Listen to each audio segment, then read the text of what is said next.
I never thought something as simple as decorating a Christmas tree could lead to the unraveling of my life. It was just one evening, one quiet moment during the holidays. The house smelled like pine and cinnamon, and the glow of the fireplace flickered softly against the walls. It should have been another ordinary Christmas, the kind I'd spent for years with Craig. But that night, everything changed. I keep replaying it in my mind, wondering if there was a point where I could have stopped myself. Was it when Logan handed me the ornament, his fingers brushing against mine?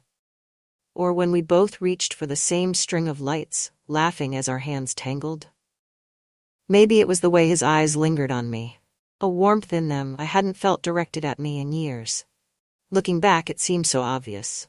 The signs were there, small things I ignored or dismissed because I didn't want to face what they meant. But in that moment, standing so close to Logan, the world seemed to shrink until it was just the two of us, caught in a moment that felt both inevitable and impossible. Craig had gone to bed early, as he often did. The years had dulled his energy, and by 9 o'clock he was usually snoring in the bedroom while I stayed up alone. That night, Logan and I stayed behind to finish decorating the tree. The fire crackled, casting shadows across the room, and the soft hum of a Christmas song played in the background. It wasn't planned. I didn't go into that room thinking I'd cross a line I could never uncross.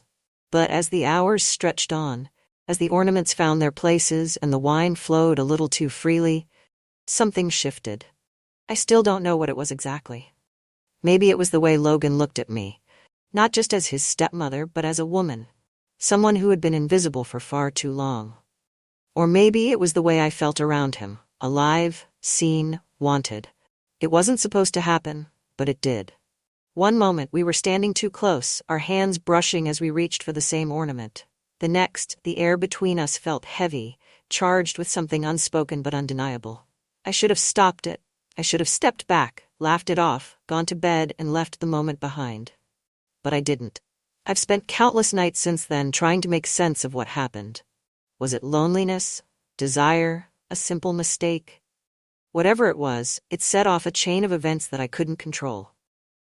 Now, every Christmas, when I see a tree lit up with ornaments and lights, I think of that night. I think of Logan, of what we shared, and of how one innocent moment turned into something I can never forget. The holiday season has a way of masking what's broken, wrapping it in tinsel and twinkling lights until it almost looks whole again. That's what I was counting on. Christmas had always been my favorite time of year, a season that reminded me of better days. But even the most beautiful decorations couldn't hide the cracks in my life. Craig and I had been married for 15 years. When I first met him, he swept me off my feet with his quiet strength and the stability I craved after my divorce. But over time, that stability began to feel like complacency. Craig was a good man, but our marriage had grown stale. We lived in the same house, shared the same space, but it felt like we were on opposite sides of a wall we didn't know how to break through. Most nights, he fell asleep in his recliner, with the TV droning in the background. The spark that once lit up our relationship had faded into something lukewarm, comfortable, but uninspiring. I told myself this was just how marriages evolve, that I should be grateful for what we had. But gratitude didn't fill the emptiness. Then Logan came home. Logan, Craig's son from his first marriage, hadn't lived with us since he was a teenager.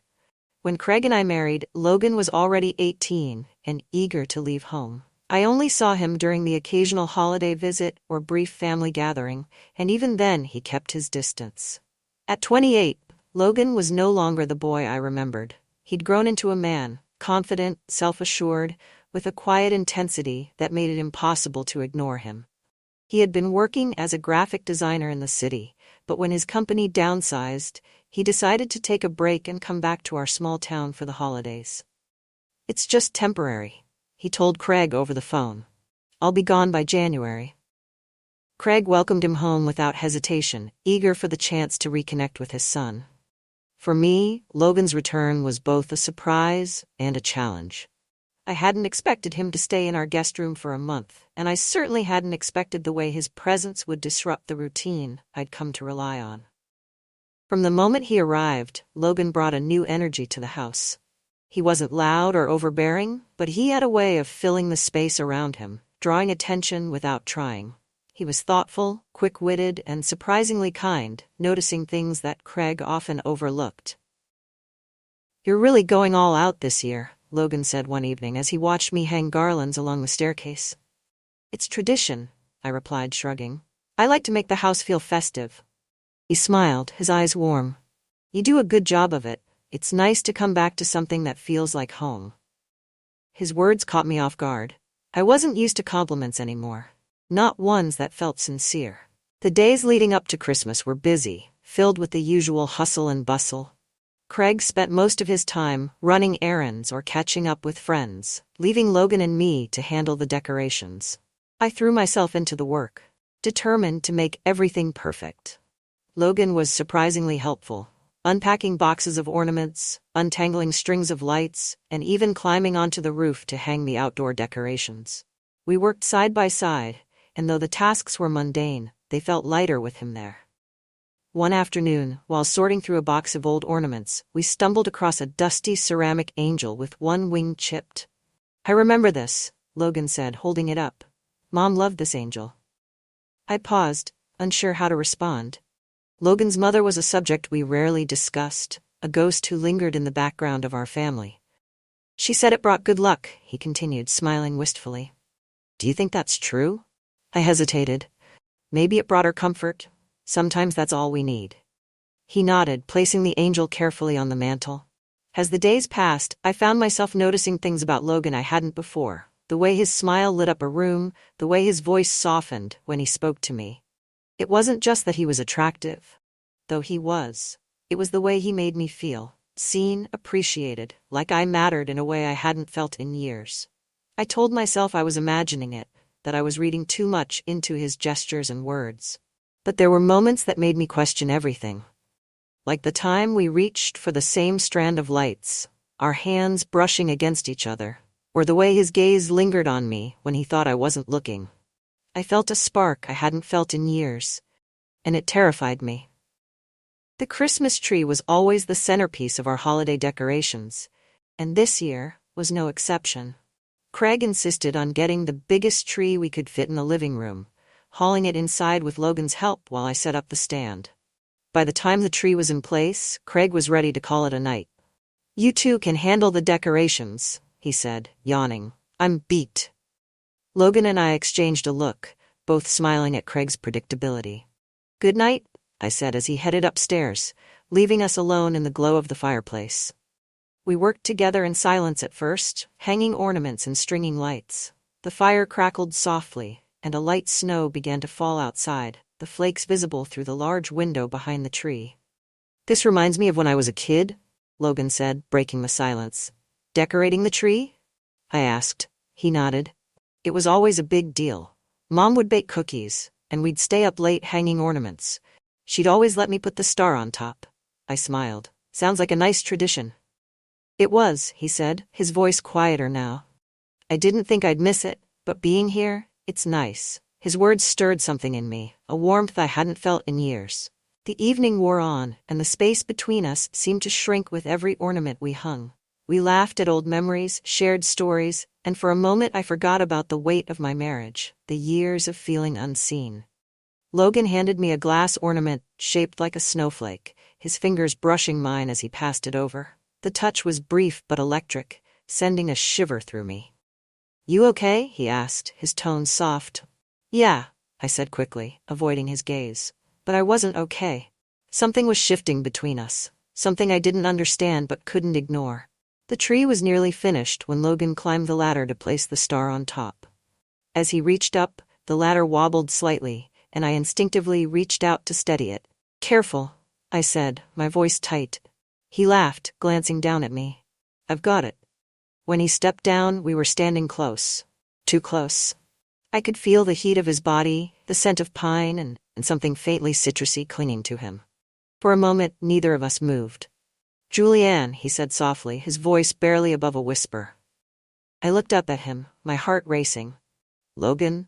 The words caught in my throat, the air between us heavy with something unspoken. The night had taken on a dreamlike quality, the living room illuminated by the soft glow of the Christmas tree. Ornaments shimmered like tiny jewels, and the fire crackled warmly, casting flickering shadows on the walls. Logan stood close, his height towering over me, and for a moment the world outside ceased to exist. "I should put the rest of these away," I said, gesturing to the box of leftover ornaments. My voice sounded strained, unconvincing even to myself. Logan didn't move. His eyes searched mine, and I could feel the weight of the moment pressing down on us. "You don't have to keep running, Julianne," he said softly, his tone almost teasing, but with an edge of seriousness. "I'm not running," I said, though the tremble in my hands betrayed me. "You are." He leaned against the back of the couch, folding his arms. "I've seen it ever since I got here. The way you keep yourself busy, always finding something to do, but you never stop."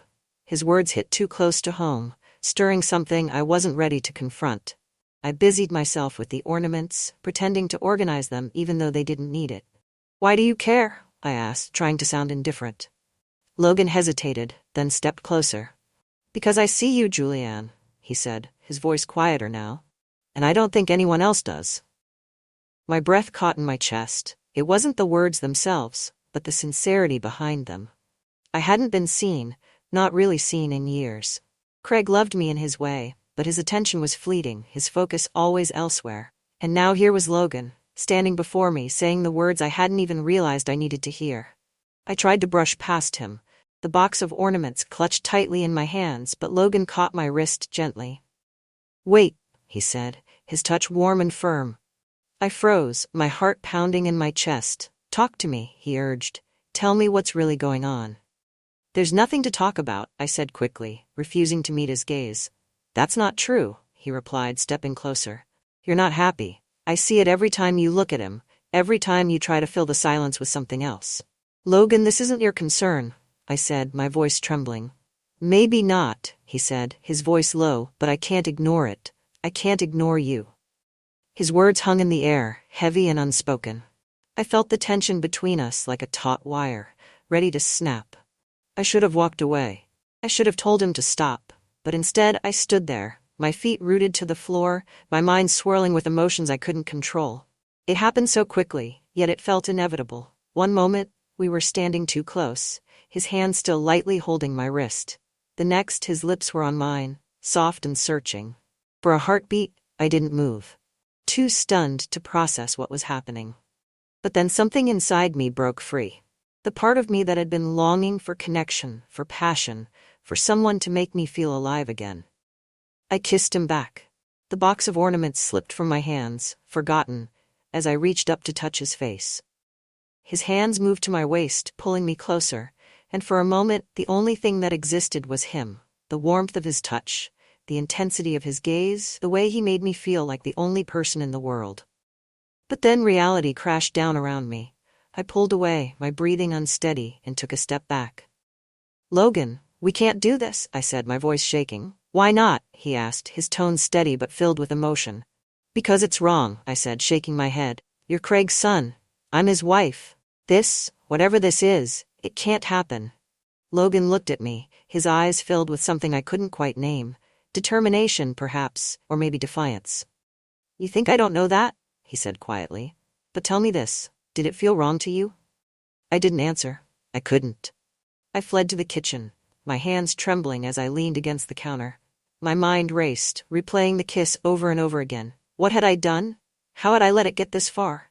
Logan didn't follow me, and for that, I was grateful. I needed space to think, to breathe, to figure out how to fix what had just happened. But even as the guilt settled over me like a heavy weight, I couldn't ignore the other feeling. The way my heart had leapt when he kissed me. The way I'd felt alive in a way I hadn't in years. I stayed up late that night, unable to sleep. Craig was snoring softly in the bedroom, oblivious to the chaos that had unfolded downstairs. I sat by the fire, staring at the flames, wondering what I was going to do. When Logan finally came downstairs, he didn't say anything. He simply sat in the armchair across from me, his presence a quiet reminder of what had happened.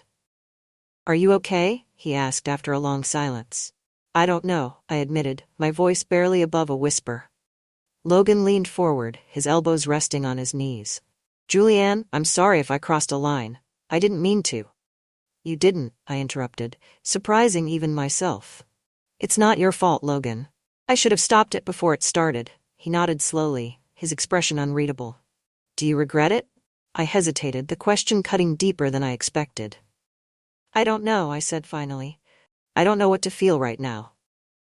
We didn't talk about the kiss after that night, but the air between us was different. Every glance, every touch, felt charged with an energy I couldn't ignore. I told myself it was a one-time mistake, something we could both move past. But deep down, I knew that wasn't true.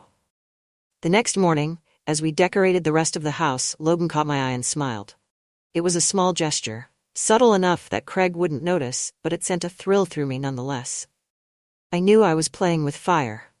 I knew this was dangerous, reckless, and wrong. But for the first time in years, I felt something I couldn't ignore. And I wasn't sure I wanted to. I thought the kiss by the Christmas tree would be the end of it. A mistake, a moment of weakness we'd both regret but move past. But the days that followed proved me wrong. Logan and I didn't talk about it, but the silence between us was anything but empty. Every glance held a secret. Every touch lingered too long, and every word carried an unspoken weight. Craig, oblivious to the shift in the air, spent his days running errands or holed up in his office. He was finalizing plans for a fishing trip in January, a tradition he looked forward to every year.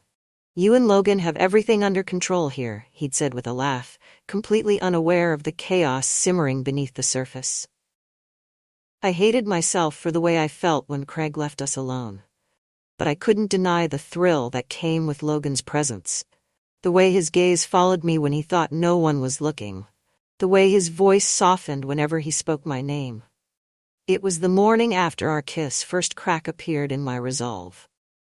I was in the kitchen, rolling out dough for Christmas cookies, trying to focus on anything but the memory of Logan's lips on mine. The snow outside was falling softly, blanketing the world in white, and the house was quiet except for the hum of the heater. Morning, Logan said as he walked in, his voice warm and casual. Morning, I replied, keeping my eyes on the counter. Making cookies? He asked, leaning against the doorway.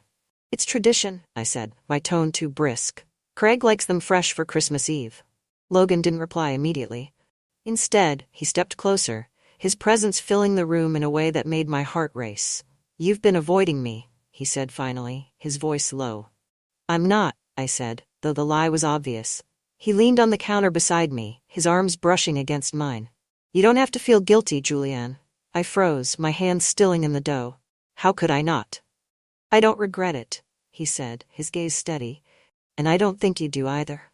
His words hung in the air, daring me to respond. But instead of answering, I turned back to my work, my hands trembling as I shaped the dough. It happened again that afternoon. Craig had gone into town to buy a few last-minute gifts, leaving Logan and me alone in the house. I was in the living room, hanging stockings over the fireplace, when he came in. Need help? He asked, his tone light. I've got it, I said, though the stocking hook slipped from my fingers as I spoke. Logan caught it before it hit the floor. Help, his reflexes quick, he handed it back to me, his hand brushing mine. The contact was brief, but it sent a shiver through me. Julianne, he said softly, stepping closer. I shook my head, my voice trembling. Logan, we can't keep doing this. I know, he said, but his voice betrayed him. I can't stop thinking about you. Logan, please, I whispered, but even as I said the words, I felt my resolve crumbling. And then he kissed me again. The next encounter came during a snowstorm, when Craig was out late at a Christmas party hosted by one of his old college friends. The snow fell heavily, and the wind howled outside as Logan and I worked together to check on the barn. Craig mentioned the generator might need fuel, Logan said as he zipped up his coat. I'll help, I offered, eager for an excuse to get out of the house and clear my head. The barn was cold, the scent of hay and wood lingering in the air. We worked in silence at first, filling the generator and checking on the supplies Craig kept stored there. But as the wind howled outside, I felt Logan's gaze on me, the tension between us growing with each passing moment. This feels like one of those Christmas movies, he said, breaking the silence. I laughed, the sound nervous. What do you mean? Two people stuck together in a snowstorm, the whole world shut out. He smiled, his tone teasing but his eyes serious. Logan, I began, but he stepped closer, cutting off my words. Tell me you don't feel it too, he said softly, his voice barely audible over the wind. I don't know what I feel, I admitted, my breath visible in the cold air. He reached for me then, his hand brushing against my cheek. I don't want to make this harder for you, he said, but I can't ignore this. I can't ignore you. I closed my eyes, the weight of his words sinking in. And then, against all reason, I leaned into him, letting him pull me close. The most reckless moment came on Christmas Eve, while Craig was out delivering gifts to the neighbors. Logan and I were in the kitchen preparing dinner. I was at the counter slicing vegetables when he walked up behind me. You've been quiet today, he said, his voice low. I'm trying to focus, I said, though my hands trembled. On what? He asked, stepping closer. I turned to face him, the knife still in my hand. On getting through this without making a mess of everything. You already have, he said with a faint smile. And so have I. I set the knife down, my shoulders slumping. Logan, this has to stop. He reached for me, his hand brushing against mine. Does it? Yes, I said, though my voice lacked conviction. But when he kissed me, I didn't stop him. The more it happened, the harder it became to hide. My best friend, Sylvia, started to notice the change in me. You've been glowing lately, she said one afternoon as we sat in the living room sipping tea. Glowing? I repeated, laughing nervously. Don't play dumb, Julianne, she said with a smirk. What's going on? Nothing, I said quickly, too quickly. She raised an eyebrow, clearly unconvinced. I know that look. Just be careful, okay? Whatever it is, don't let it ruin you. Her words stayed with me long after she left. The tension reached its peak on Christmas night. The three of us sat in the living room, the fire crackling and the Christmas lights glowing softly. Craig was dozing in his chair, the remnants of dinner still scattered on the table. Logan and I exchanged a glance, and in that moment, everything felt too exposed, too fragile. Later, when Craig went to bed, Logan found me in the kitchen. We need to talk, he said, his voice serious. Logan, I can't do this anymore, I said, tears welling in my eyes. I don't want to hurt you, he said, his voice breaking. But I can't keep pretending I don't feel this. His words shattered what little resolve I had left. The weight of what Logan and I had done pressed heavily on me that Christmas night. The world outside was silent, the snow piling softly against the windows. But inside, my thoughts were anything but quiet. Logan's words still echoed in my mind. I can't keep pretending I don't feel this. I wanted to believe we could stop, that this would be the last time we'd let our feelings get the better of us, but every glance, every touch, made it harder to pull away. The first real crack in our secrecy came from Pauline, our overly attentive neighbor. She'd been stopping by more frequently, ostensibly to drop off baked goods or check on Craig's health. But her sharp eyes lingered too long, and her questions always seemed to skirt around Logan and me. Logan's certainly been keeping busy around here, she remarked one morning, her gaze flitting between the two of us as we stood in the kitchen. He's been a big help with the decorations, I replied, forcing a smile. Pauline hummed thoughtfully. I suppose it's nice to have him back for a while. A handsome young man like that must be a magnet for attention, though. I bet the ladies in town are thrilled. Her words made my stomach churn. It wasn't what she said. It was the way she said it, her tone edged with a knowing curiosity. Logan's focused on his next career move, I said, trying to redirect the conversation. Of course, Pauline said, her eyes narrowing slightly. Still, it's good he has family to lean on. I could feel Logan stiffen beside me, his jaw tightening. When Pauline finally left, the tension between us was palpable. She knows something, Logan said, his voice low. No, she doesn't, I replied, though I wasn't entirely sure. Just when I thought things couldn't get more complicated, Emma, Craig's daughter from his second marriage, arrived unexpectedly the day after Christmas. She was younger than Logan by 5 years and had always been fiercely protective of her father. Emma's sharp intuition was her defining trait, and I knew it wouldn't take her long to notice the tension between Logan and me. The first evening she spent with us, Emma's questions were pointed but cloaked in politeness. You and Logan seem to be getting along well, she said as we cleaned up after dinner. He's been helpful, I replied, keeping my tone light. It's been nice having him here. Her eyes lingered on me for a moment before she smiled. Dad's lucky to have you. Not many people would go all out like this for Christmas. I forced a laugh. It's just tradition. But I could tell she wasn't convinced. The breaking point came 2 nights later. Craig had gone to bed early again, and Emma was out visiting an old friend. Logan and I were in the living room, the tree still lit with soft golden light. He sat close, too close, and though I knew it was dangerous, I couldn't bring myself to move away. "You've been quiet today," he said, his voice barely above a whisper. "So have you," I replied, not meeting his gaze. "I don't want this to end," he admitted, his hand brushing against mine. "Logan, we're going to get caught," I said, though my voice lacked conviction. "Then let's be careful," he said simply, as though it were that easy. I opened my mouth to argue, but the sound of footsteps on the stairs froze us both. Emma appeared in the doorway, her expression guarded. "What are you two doing?" "Just talking," I said quickly, pulling my hand back. Emma's eyes narrowed, darting between us. "It's late. Don't you think you should be heading to bed, Logan?" He nodded slowly, his gaze lingering on me for a moment before he stood. "Good night," he said, his voice calm but tense. When he was gone, Emma turned to me. "What's going on?" "Nothing," I said, though my heart was racing. "Don't lie to me, Julianne," she said, her tone sharp. "I know Logan, and I know when something's off. If you're doing anything to hurt my dad—" "I'm not," I interrupted, my voice trembling. "Emma, you're reading too much into this." Her eyes stayed on me for a long moment before she finally nodded. "I hope you're right." That conversation was the wake-up call I hadn't realized I needed. For days, I avoided Logan, throwing myself into housework and errands, anything to keep myself from being alone with him. He tried to talk to me, but I refused to engage, knowing that every word would only pull me deeper into something I couldn't escape. On New Year's Eve, Craig announced that Logan had decided to leave earlier than planned. "He says he's ready to get back to work," Craig said over dinner, his tone cheerful. I forced a smile, my chest tightening. "That's good," I said, keeping my voice steady. Later that night, Logan found me in the kitchen. "You don't have to shut me out like this," he said, his voice pained. "It's better this way," I said, not meeting his gaze. "Better for who?" he asked, stepping closer. "For everyone," I said firmly. "You leaving is the right thing." He nodded slowly, his expression unreadable. "If that's what you want." "It is," I whispered, though my heart ached as I said the words. The morning Logan left, the house felt unbearably quiet. Craig and Emma waved him off cheerfully, completely unaware of the weight of his absence.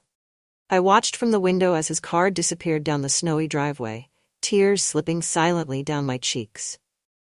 Looking back now, I can see the moment for what it was, a collision of loneliness, longing, and desire that couldn't be sustained. I let myself believe in something fleeting, something that could never last, and it nearly cost me everything. Craig never found out, and Emma, if she suspected, kept her thoughts to herself. But the guilt stayed with me, a constant reminder of how close I came to losing the life I'd built. Do I regret it? Some days, yes. But other days, I remember the way Logan made me feel, alive, wanted, seen, and I wonder if that was worth the price. Now, whenever I see a Christmas tree, I think of that night. The lights, the warmth, the promise of something new, and the weight of everything I left behind.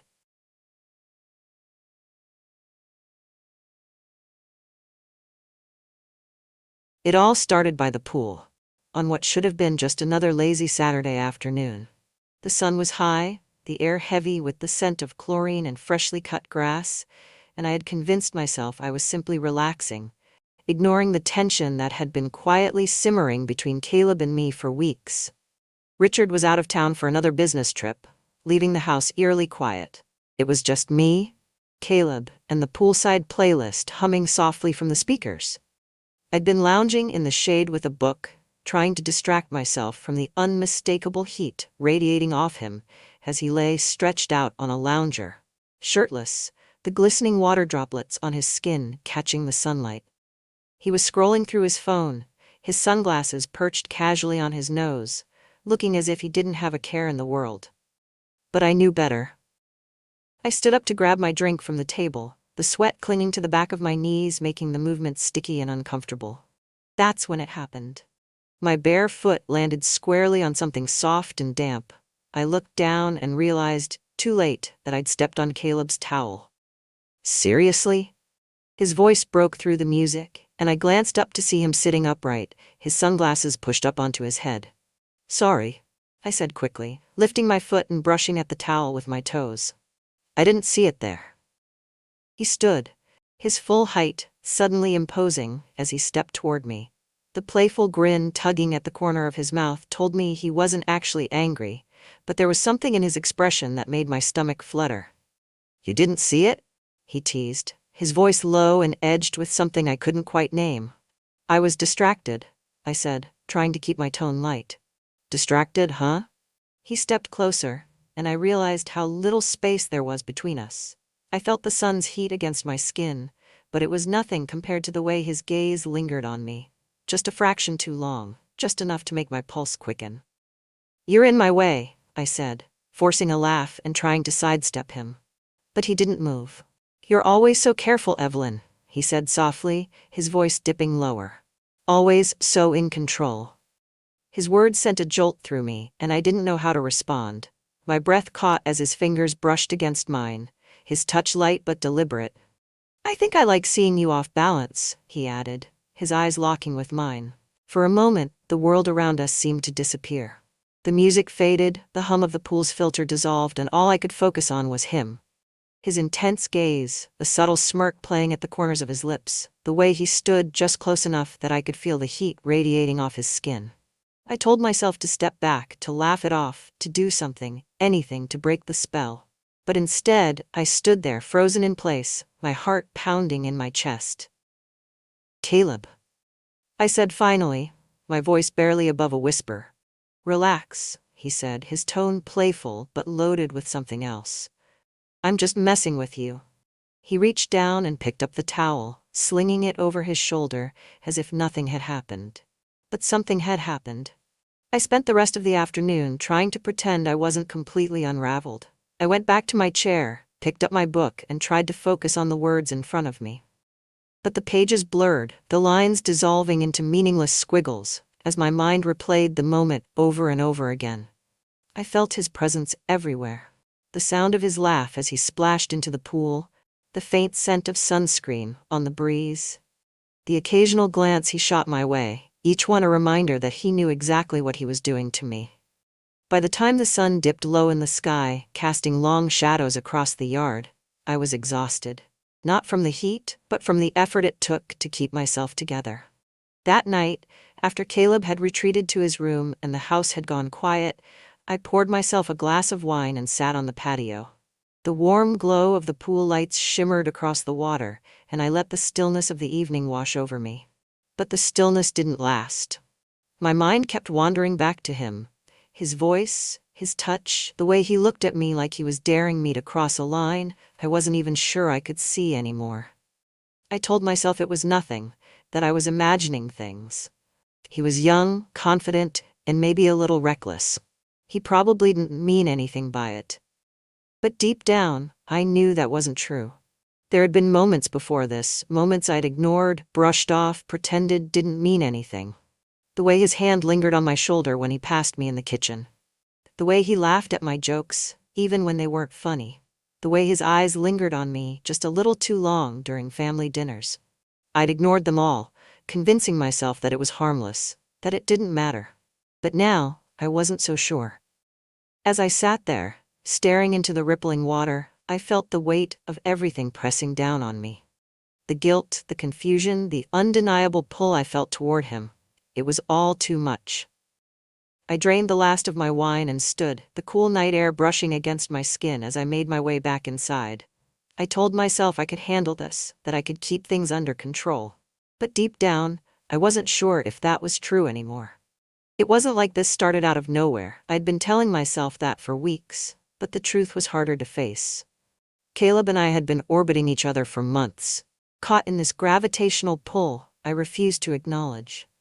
Looking back, the cracks had started to form during one of those endless late nights at the office. We were wrapping up a major release, and deadlines had been looming like dark clouds over everyone's heads. Most of the team had already left for the night, but Caleb stayed behind to finish revisions on a particularly tricky interface. I was there too, sitting in my corner office, going over feedback notes from the developers. I remember hearing his voice before I saw him. Evelyn? I looked up to see him standing in the doorway, holding a tablet. His shirt sleeves were rolled up, and there was a smudge of ink on his wrist where he'd been scribbling notes earlier. Hey, I said, setting my glasses down. What's up? I need a second pair of eyes on this, he said, stepping inside. The team wants these buttons to pop more, but I don't want to overdo it. He walked around my desk and leaned over, holding the tablet out for me to see. The faint scent of his cologne drifted toward me, and I felt a flicker of something I couldn't quite name. You're overthinking it, I said, pointing to one of the designs. This one works. It's clean, intuitive, and doesn't distract from the rest of the interface. Clean and intuitive, he echoed, grinning. You're a UX purist, aren't you? Guilty, I said with a small laugh. He straightened up but didn't step back, and suddenly the space between us felt impossibly small. You're really good at this, you know, he said, his tone softening. It's my job, I said, brushing off the compliment. No, I mean it, he said, his eyes locking with mine. You have a way of making everything better, clearer. I didn't know what to say to that, so I just nodded and handed the tablet back to him. But his hand brushed against mine as he took it, and the spark that passed between us was impossible to ignore. That moment should have been the end of it. I could have written it off as an accident, a fleeting moment of tension that didn't mean anything. But the next night, we were the last two people in the office again, and this time the tension didn't stay unspoken. I was sitting at my desk, my focus slipping as the hours dragged on. The office was dim, the overhead lights casting long shadows across the room. Caleb was in his corner, his headphones on, completely engrossed in his work. I glanced at him more often than I should have, watching the way his brow furrowed as he concentrated, the way his fingers flew across the keyboard. Evelyn, he said suddenly, pulling me from my thoughts. I looked up, startled. Yeah? He stood and crossed the room, leaning against the edge of my desk. You've been staring at me, he said, his voice teasing but quiet. My cheeks flushed. I have not. He grinned. Okay, maybe you weren't staring, but you're definitely distracted. I rolled my eyes, trying to deflect. Maybe I'm just tired. Or maybe, he said, his tone shifting slightly, you're overthinking something. The way he looked at me then, his head tilted, his eyes dark and unreadable, made my breath catch. Caleb. Before I could finish, he reached out, his fingers brushing against mine where they rested on the desk. The touch was light, almost hesitant, but it sent a jolt through me that I couldn't ignore. I'm sorry, he said softly, pulling his hand back. That was. I shook my head, cutting him off. It's fine. But it wasn't fine. Not even close. We didn't talk about what happened after that. Not the next morning, not at our weekly team meeting, not in the elevator ride down to the parking lot later that day. But the tension between us only grew, spilling over into every interaction, every glance, every casual brush of hands. A week later, it came to a head. We were in the office late again, working on the final design pass for the release. The rest of the team had gone home hours ago, leaving just the two of us under the dim glow of the desk lamps. I was standing by the window, staring out at the city lights, when I heard him approach. You okay? He asked, his voice soft. I nodded. Just tired. You've been saying that a lot lately, he said, stepping closer. I turned to face him, and the look in his eyes made my heart race. Caleb, we can't. Why not? He interrupted, his voice quiet but firm. Because it's wrong, I said, my voice trembling. Is it? He asked, his eyes searching mine. Or are we just too scared to admit what this is? His words left me breathless. I wanted to argue, to tell him he was wrong, but I couldn't. Because deep down, I knew he wasn't. Before I could stop myself, I reached for him, my hand brushing against his. He stepped closer, his fingers curling around mine as he leaned in. Tell me to stop, he whispered, his breath warm against my cheek. But I didn't. I couldn't. Instead, I closed the gap between us, my lips meeting his in a kiss that was slow and tentative at first, then deepened into something more urgent, more desperate. His hands found my waist, pulling me closer, and for a moment, the rest of the world disappeared. There was no office, no deadlines, no consequences, just him and me, tangled in a moment I knew we couldn't take back. When we finally broke apart, we were both breathless, our foreheads pressed together as we tried to catch our breath. "This can't happen," I said, my voice barely audible. "It already has," he replied, his tone steady. The next morning we didn't speak about what happened, but everything had changed. The line between us had been crossed, and there was no going back. I told myself it was a mistake, a moment of weakness that wouldn't happen again. But deep down, I knew the truth. It was only the beginning. It didn't take long for our stolen moment in the office to turn into something more. What had started as a kiss, charged with tension and hesitation, quickly escalated into something neither of us could control. We both knew it was reckless, that we were tiptoeing along the edge of a cliff, but the pull between us was undeniable. The first time things went further was at work. It had been a brutal week of deadlines and late nights, and Caleb and I were the last two in the office again. The rest of the team had cleared out hours earlier, and the building had fallen silent, except for the hum of the air conditioning and the faint clicks of our keyboards. I was leaning over a table in the conference room, reviewing a set of mock-ups Caleb had just finished. He was standing beside me, close enough that I could feel the heat of him, the faint scent of his cologne cutting through the sterile office air. "This one's good," I said, pointing to a design, "but the spacing here feels off. It's a little too crowded." He nodded, leaning closer to see what I was talking about. His arm brushed against mine and the contact sent a jolt through me. "Here?" he asked, his voice low. I swallowed hard, my heart pounding. "Yeah." When I turned to face him, I realized just how close he was. His eyes met mine, and for a moment, neither of us moved. "We shouldn't," I whispered, even as my body betrayed me by leaning slightly closer. "I know," he said, his voice barely audible. But neither of us pulled away. Before I could stop myself, I reached up, my fingers brushing against his cheek. The next thing I knew, his lips were on mine, the kiss deeper and more desperate than the one we'd shared before. He pushed me gently against the edge of the table, his hands gripping my waist as his body pressed against mine. The room felt too small, the air too thick, and I couldn't think about anything except the way his hands felt on my skin, the way he kissed me like he'd been waiting years to do it. When we finally broke apart, I was breathless, my heart racing as I looked up at him. "This is insane," I said, my voice shaking. "I know," he said, his forehead resting against mine, "but I don't care." Neither did I. After that, it was like a dam had broken. We started finding excuses to be alone together. A stolen kiss in the supply closet, a lingering touch in the hallway when no one was looking. Late nights in the office that turned into tangled moments on the couch in my office, the door locked, and the blinds drawn. At home, it was even more complicated. Richard's schedule made it easier than it should have been. He was always working late or traveling for meetings, leaving Caleb and me alone in the house more often than not. I told myself we'd be careful, that we wouldn't take any risks, but the temptation was too strong. One night, after Richard had gone to bed, I found Caleb in the kitchen, leaning against the counter with a glass of water. He was wearing a pair of sweatpants and a t-shirt, his hair slightly messy, and he looked so relaxed, so effortlessly handsome that I couldn't tear my eyes away. "You're up late," he said, his voice soft. "Couldn't sleep," I replied, stepping closer. He set his glass down, his eyes locking with mine. Neither could I. The space between us seemed to evaporate, and before I knew it, he was pulling me toward him, his hands on my waist and his lips crashing against mine. We didn't stop. Not when we heard the faint creak of the floorboards upstairs. Not when I remembered that Richard was just a few doors away. It wasn't until I was lying next to Caleb on the couch in the den, my breath still ragged and my body still tingling, that the weight of what we were doing began to sink in. "We have to be more careful," I whispered, my head resting against his chest. "I know," he said, his fingers trailing lightly along my arm.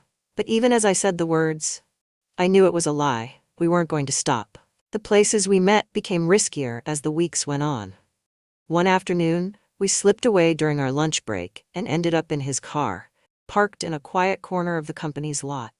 The windows were tinted and the lot was nearly empty, but the thrill of getting caught made everything feel heightened. Another time, we found ourselves alone in the break room after hours. He pinned me against the counter, his hands on my hips and his lips trailing down my neck, and I couldn't bring myself to care about the security cameras.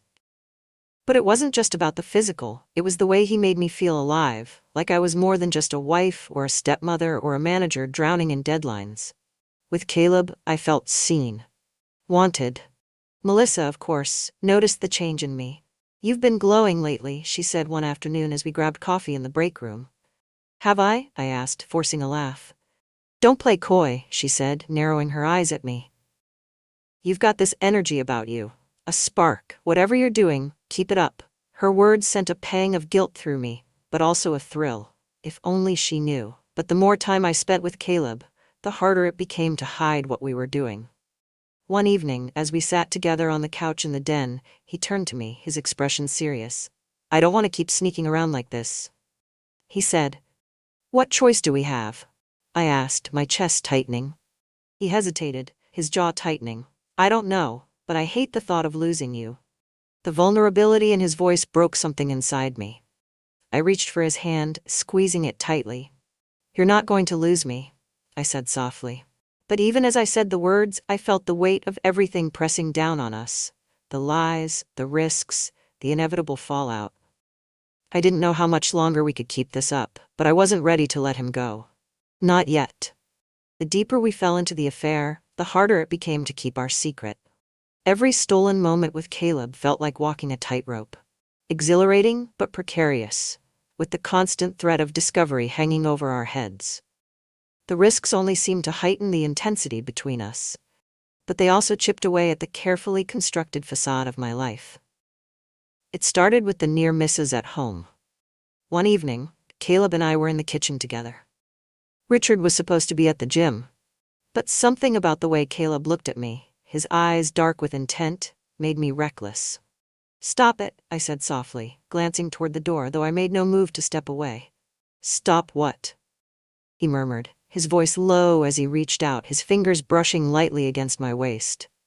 "You know what?" I said, trying to keep my tone stern but failing miserably. His hand lingered, his touch sending a familiar shiver down my spine. "You're beautiful when you're flustered, you know that?" Before I could respond, the sound of keys jangling in the front door froze us both. I pushed Caleb back, my heart racing as Richard walked in, a gym bag slung over his shoulder. "You're home early," I said, my voice a little too bright. "The class was canceled," he said, his eyes flicking between me and Caleb. "What's going on?" "Nothing," I said quickly. "Just cleaning up."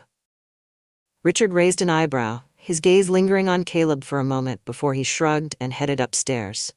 I let out a shaky breath, turning to Caleb, whose expression was a mix of guilt and amusement.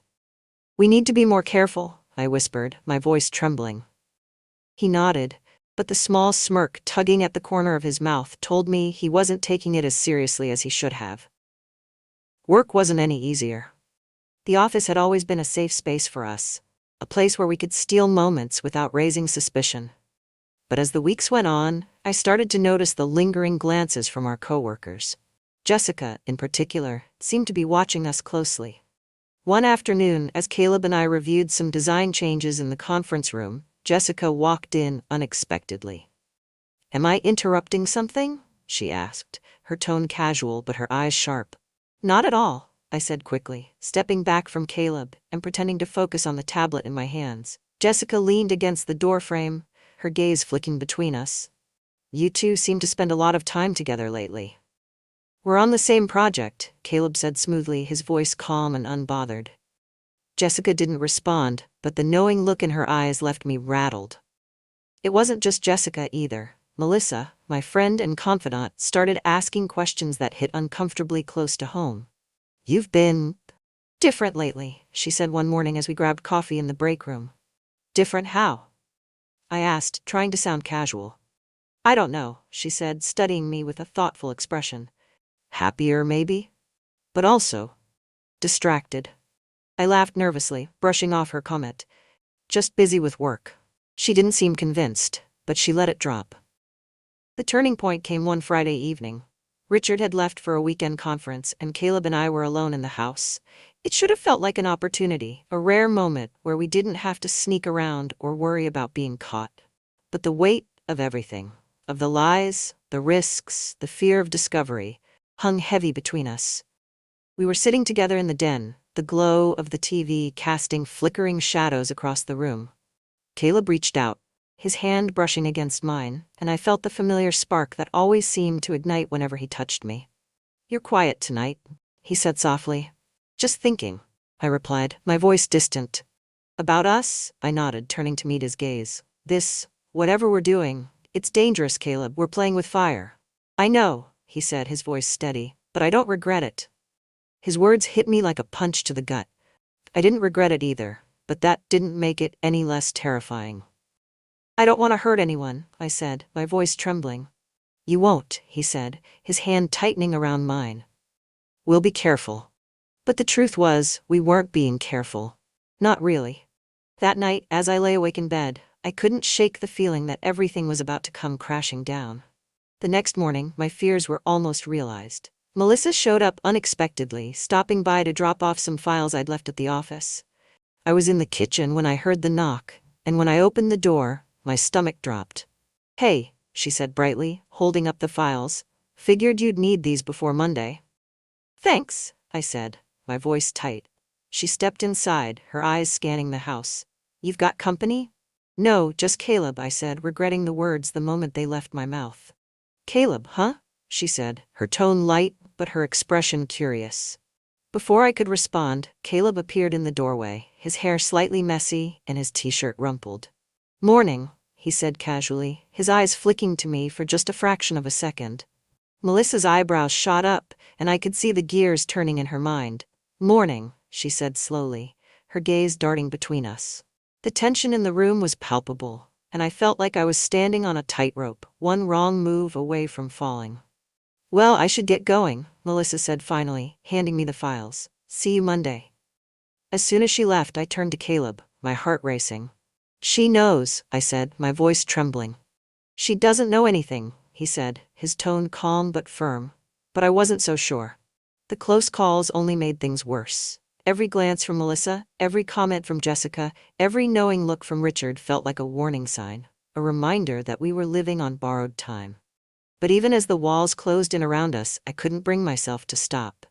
Caleb made me feel alive in a way I hadn't felt in years, and the thought of losing him was unbearable. I knew we couldn't keep this up forever, but I wasn't ready to let him go. Not yet. The tension in my life had reached a breaking point. It felt as though every glance from Richard, every lingering look from Melissa or Jessica, was a weight pressing down on me. I spent my days tiptoeing through my own home and workplace, avoiding questions and trying to keep the truth from spilling over. But deep down, I knew it was only a matter of time. It all came crashing down on a Thursday evening. I had just walked through the front door after another late night at the office with Caleb. We'd been careful to leave separately, as always, but I could feel Richard's suspicion growing with every passing day. He was sitting in the living room when I walked in, his arms crossed over his chest and his face set in a grim expression. "You're late," he said, his tone sharp. "Work ran over," I replied, keeping my voice as calm as I could manage. "Work always seems to run over these days," he said, his eyes narrowing. I froze, my keys still in my hand. "What's that supposed to mean?" "It means," he said, standing and taking a step toward me, "you've been acting strange, distant, secretive." "Richard, you're being ridiculous," I said, brushing past him and setting my bag down on the counter. "Am I?" he said, his voice rising. "Because it seems to me like there's something going on, something you're not telling me." I turned to face him, my heart pounding. "You're imagining things." "Am I?" he said again, his voice cold. "Because I've noticed the way you look at him, Evelyn, the way he looks at you." For a moment, the room seemed to tilt, the weight of his words crashing down on me. "I don't know what you're talking about," I said, my voice trembling. "Don't lie to me," he snapped, slamming his hand down on the counter. "I've seen the way you and Caleb act around each other. Do you think I'm blind?" I opened my mouth to respond, but no words came out. The look in his eyes told me it was useless to deny it. "How long has it been going on?" he demanded, his voice low and angry. "It's not what you think," I began, but he cut me off. "How long?" he shouted, his voice echoing through the house. I felt my knees weaken, and I had to grip the edge of the counter to steady myself. "A few months," I admitted, my voice barely above a whisper. The silence that followed was deafening. Richard stared at me, his face pale and his jaw tight. For a moment, I thought he might say something, but instead, he turned and walked out of the room. I found Caleb in the den later that night, sitting on the couch with his head in his hands. "He knows," I said, my voice shaking. He looked up at me, his eyes filled with a mix of guilt and fear. "What did he say?" "He didn't say much," I replied, sinking into the chair across from him. "But I think he's done." Caleb leaned back, running a hand through his hair. "I'm sorry," he said softly. "It's not your fault," I said, though the words felt hollow. We sat in silence for a while, the weight of everything hanging heavy between us. "What do we do now?" he asked finally, his voice breaking. "I don't know," I said honestly. The next day at work, everything felt different. The tension between Caleb and me was palpable, and I could feel the eyes of my coworkers lingering on us longer than usual. Melissa pulled me aside during lunch, her expression serious. "Evelyn, we need to talk," she said. "What about?" I asked, though I already knew the answer. "About you and Caleb," she said, her voice low. I froze, my heart pounding. "What about us?" "I'm not blind," she said, her tone firm but not unkind. "I've seen the way you two act around each other, and so has everyone else." I opened my mouth to deny it, but the look in her eyes stopped me.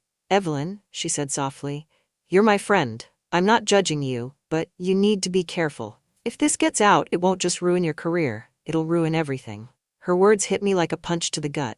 "I know," I said finally, my voice trembling. "Do you?" she asked, her expression filled with concern. I nodded, unable to meet her gaze. That evening, Caleb showed up at my office after hours. The building was quiet, the rest of the staff long gone, but the tension between us was impossible to ignore. "We need to talk," he said, closing the door behind him. "I know," I said, sitting down and folding my hands in my lap. He walked over to the window, staring out at the city lights. "I don't want to lose you," he said finally, his voice barely audible. "You're not going to lose me," I said, though the words felt like a lie. He turned to face me, his eyes filled with a mix of desperation and pain. "I love you, Evelyn." The words hung in the air, heavy and undeniable. "I love you too," I said, tears streaming down my face. "But this, whatever we're doing, it's tearing everything apart," he said, his voice breaking. "I know," I said softly, "but I don't know how to stop." He crossed the room in a few quick strides, pulling me into his arms.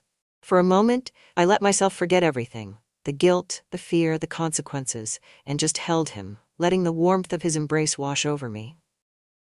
"We'll figure it out," he said, his voice steady.